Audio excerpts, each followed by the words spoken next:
Anxious investors are selling out of social media stocks, with $35 billion in market value wiped out just at the open. This following Snap reporting its slowest quarterly sales growth on record. For more on this, I want to bring in Craftsman Plus founder and CEO Alex Marutka. So what does what Snap reported here signal to you, Alex? Well, I think there's a different macro environment that we should talk about, where advertising in general is shifting from brand advertising spend to performance spend. And the problem with Snapchat and a few other social platforms are it's more geared towards brand advertisers with the lack of first-party data that Apple's recently changed with their ATT framework, really relying on first-party data to drive that value. The issue with Snapchat is it doesn't have that first-party data, and opposite of TikTok, which is a very sticky platform driving a lot of engagement, it doesn't have that stickiness factor either. That's why it took a big hit today in the markets. How much do you think these are short-term issues, or are they long-term issues? I think we're going to see more long-term issues here in just the social space. So what the trend is happening right now is retail media. So going back to first-party data, there's all these other smaller platforms that are coming up in the space right now. Think of Marriott, think of Lowe's, Home Depot. They're all building ad businesses. Amazon and Walmart's kind of already paved the way for that. So because they have this first-party data, the advertising dollars are no longer just spent on Facebook and Google. So you're going to see kind of like a deteriorating spend across all the social platforms, leveraging these smaller audiences. So what does this mean for Meta? What does this mean for Alphabet? What does this mean for Twitter, which obviously has another unique storyline going on as well? So Google has a lot of first-party data, Gmail, YouTube, they have a lot there, so they're going to be fine. And they have a lot of search intent, so I'm not worried about Google. Twitter is more one of the platforms like Twitter, Pinterest, and Snapchat are kind of the three that I'm more worried about and concerned about their ability to drive performance for advertisers.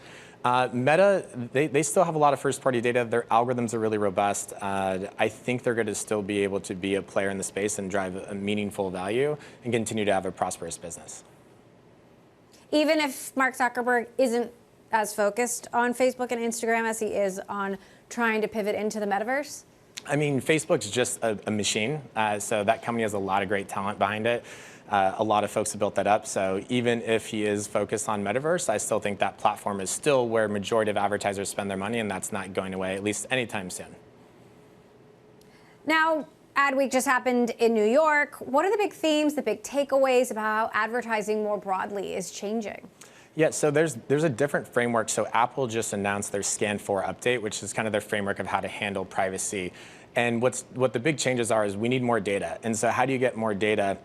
You have that first-party data, but you also have attribution windows, which is the time you can actually take credit for an impression or a click. And so what's happening is they're opening up those attribution windows to feed more data to these algorithms that are these ad platforms, which is ultimately going to boost the whole space. So we actually should see from this new release with Apple, the Scan 4 update, that there will be an overall boost in general in just ad dollars flowing to these platforms. So do you see a hierarchical shift here in where the biggest ad dollars are going, or the recipients of the big ad dollars? Like, how does this marketplace look different, let's say, in 5 years?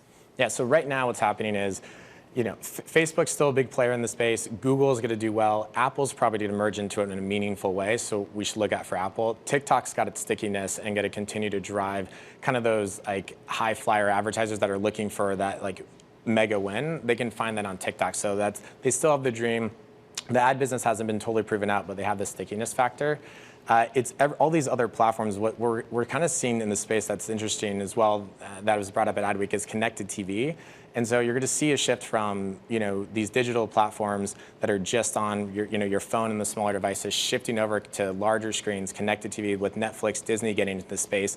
And what's really happening is, with all this extra inventory on the space, advertising is about supply and demand. So there's advertiser demand and there's the inventory the publishers supply. With all these other platforms opening up their businesses for ad dollars, and again, this is from the macro environment of, hey, our business is hurting, we need to make money. What's an easy way to make money? Turn on ads. So everyone's turning on ads and building it that way. But you see these companies, the more inventory you have in this space, and demand is already lowering, that we've talked about previously. So lower demand, more inventory. We're actually going to see global costs of ad impressions probably decrease over the next 5 years.